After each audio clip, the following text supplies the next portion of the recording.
Welcome back, my friends. In this video, we're going to learn how to use the Descendancy chart as a roadmap for where you're going to go to kind of keep you focused on a specific line in your family and not to get lost. That's the hope, is that it'll help you to keep from getting lost. So we're going to look at how to pull that up and where to start. One thing you always want to remember when you're doing family history work is to always start with a prayer. Always start and end with a prayer. And have God help you with this work. It's His work after all. So I have gone in, and hopefully you've watched how to pull up the different types of charts that you have, but I've opened up my fan chart, and I'm going to now go 7 generations out. This is really the most you probably want to go out, mostly because there's plenty of records. You want to be able to have enough records to work with, sources, so we'll talk about that in a later video. But anyways, I'm going to go 7 out. So the latest that you really want to work on is the very late 1700s, like 1790s or early 1800s, and then down from there. And that's where the Descendancy chart will come into place. But first, I'm going to find someone in my line in that time period, in my family line, to work on. So I'm going to pick a starting person. So here's my family fan chart. And I've gone out 7 generations. So these are going to be the late 1700s, early 1800s, and these people. And I'm just going to look. I already said a prayer, so I'm going to look and see who's standing out to me today. And it looks like Miles. I just want to go with Miles. So I'm going to click on Miles, and this is an important tip. You want to open your tabs in a new tab. So open link, I right clicked, open link in new tab. And this is going to pull up Miles's personal tree. Now I'm going to have to go click on that. So there we are, there's Miles. Okay, so I want to view his tree. So I'm going to click on this, view tree, but I want to do it in a very specific one. I don't want his fan chart. I want his Descendancy chart.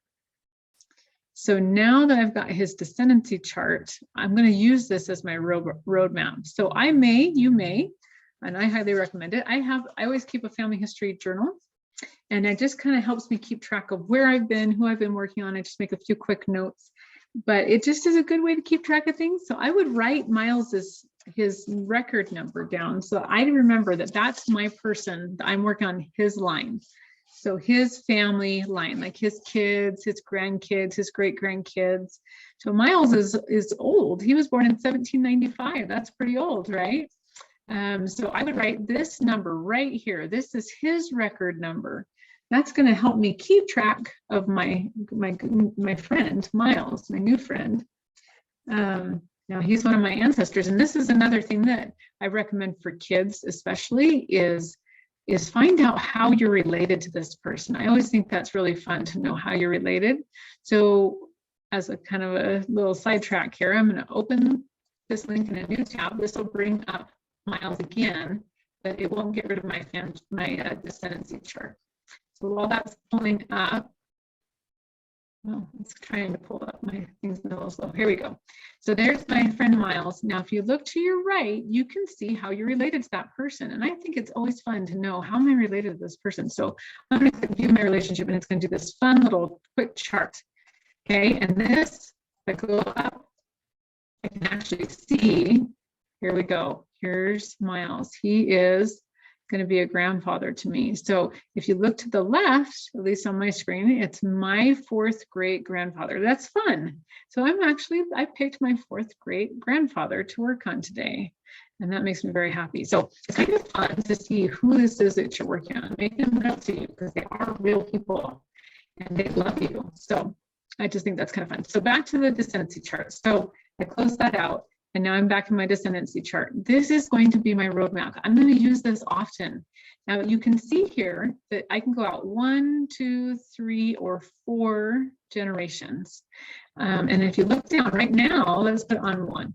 So if I click on 1, that's just going to be Miles. That's not a lot to work with, right? So let's go out 2. I just want to show you the different ways to look at it. This will bring up his kids. So wow. He had a lot of children, as you can see. There's his wife. So see the husband and the wife right there? That shows the marriage. That shows the couple. So this is Miles, and this is his wife, Sarah. Hello, Sarah and Miles. And I like to kind of get to know my people when I'm going to work on somebody. So I will click on them, look at their name, look at their birthday, death day. Hopefully they have that information. And I'll just kind of get to know them, know their kids' names and their spouse, if any of that's listed. I like to just see who I'm working on.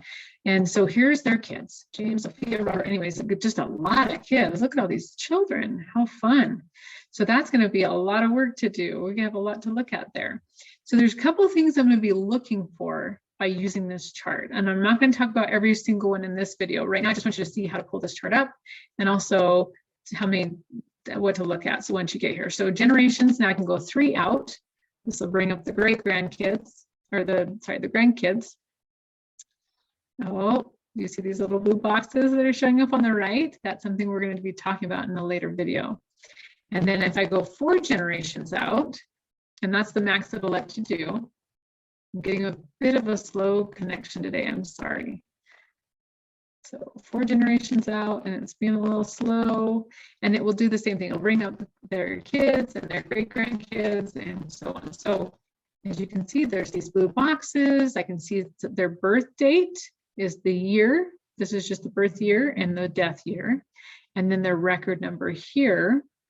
And I'm going to show you what to kind of look for once you get to this point, but we're going to do that in a separate video. So we're going to go ahead and stop. Thanks for listening and look forward to our next video.